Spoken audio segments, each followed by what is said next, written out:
he talks to the difficulties,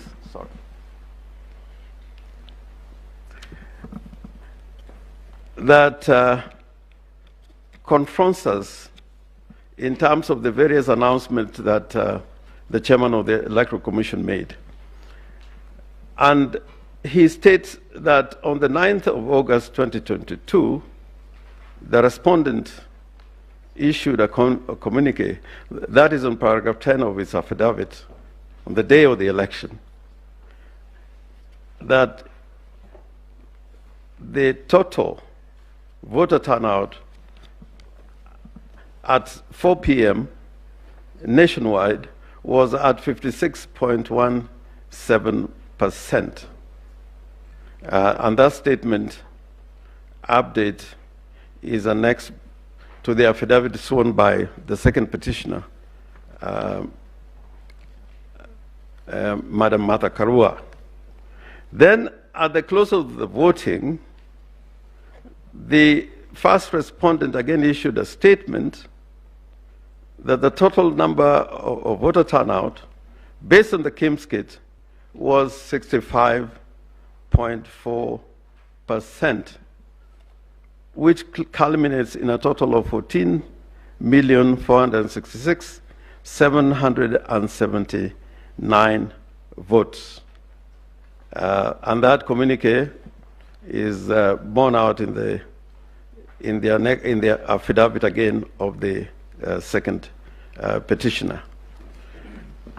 In an affidavit that is sworn on behalf of the petitioners, first and second petitioners, Mr. Nyangasi Oduo, in his affidavit, he talks to the Form 34C, and I'd referred to this earlier, where the total number of vote cast is 14,213,000. Now, the same Mr. Edgar Otumba saw a supplementary affidavit on the I think this affidavit was sworn on just a minute. On the 20th of August 2002. And I invite you, my ladies and your lordships, to look at this affidavit, because it analyzes several scenarios,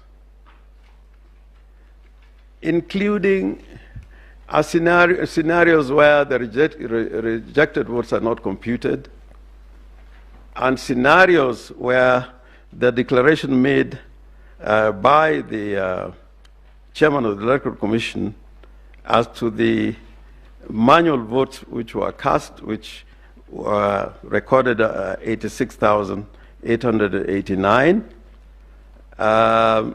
and where those votes recorded as manual votes are computed together with the votes that were transmitted electronically. And then scenarios that would include the constituencies where the votes were declared later, including Ella's constituency.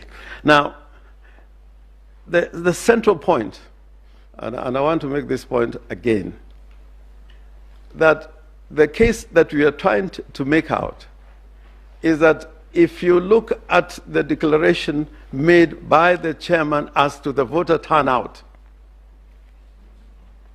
that will give you, as a percentage of the total number of registered voters, it will give you the number of voters that turned out to vote in the election, as opposed to another way of arriving at the same result, simply counting the number of voters that were recorded to have voted and cast their vote in the election. It is an equation that must agree in a mass submission. if the total number of voters that take part in the election do not agree with the votes that are counted as cast in accordance with Article 138(4), if they don't agree, then it means that the results of that election are not accurate, they're not transparent, and they're not accountable.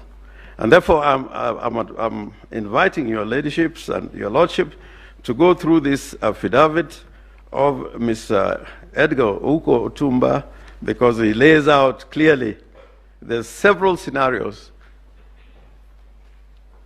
in which it is quite clear the second respondent, one Wiliam Ruto, could not have garnered 50% plus one of the vote cast in the election. And since all that is in our submissions and is in the two affidavits that are referred to, I invite your leaderships and your lordships to go through, and you find that it is indeed very compelling, the analysis given out by Dr. Edgar Otumba. Now, your leadership and my lords, I'd also invite you to look at the affidavit of one Celestine Anyango Opio,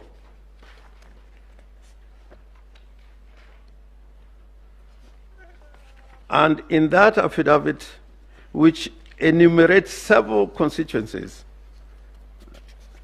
including Chepalungu and many others, where in terms of the results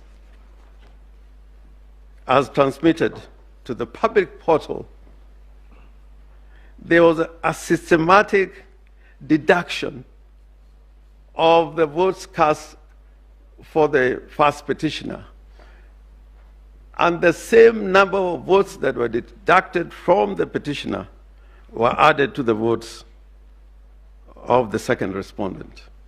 And the unique thing about this scheme is that the number of votes cast, the total number of votes cast, remained the same. The difference only was to the extent that the same number of votes that was deducted from the petitioner were given to the second respondent. And I leave that to your lordships to look through when you retire, because the Form 34As, in respect of those particular polling stations, are attached to the affidavit of